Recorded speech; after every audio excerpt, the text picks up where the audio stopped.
of bowling center. So as you could see here, so people they walk in. Some of the people they are a group of 2. Some of them they are a group of so many people, and we've got individual people. So the people they walk in, they pass by the ticket office first, and we have here now at this instant, the video is paused, simulation is paused.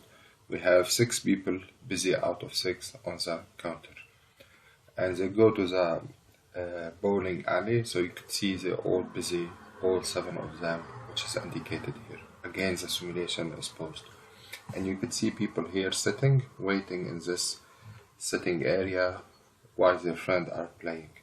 So red, which means seat is busy. Some of them they need the toilet, okay, before they leave. Concerning the result here on the right hand side, so we've got the alley busy is 58% of the time. Counter staff utilization is 57.7. At that instant of time, this is just like displaying the result. If you need the result, you have to accurate result. You have to run the report for certain number of replication and then get the average and the half widths. And we have the WC utilization, as well as a number of people who entered, group of 1 person, 2 people, 3 or 4 or more people. Then, the number of groups that exited the bowling center, as you could see here in this example. Okay, as well as to start with, we have counted the inter-arrival time, time of playing start, playing finish, paying time,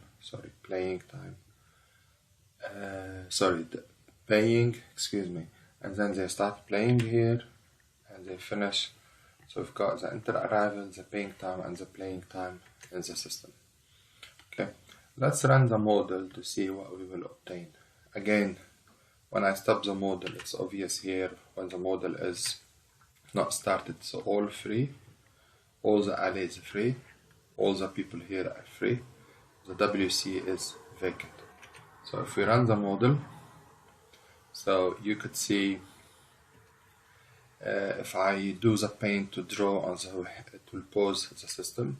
So you could see how the alley are busy and free all the time, and how the WC and those values here changing depend on utilization. Again, those not indication of accurate results, they're just like displaying for the sake of running or output or animation.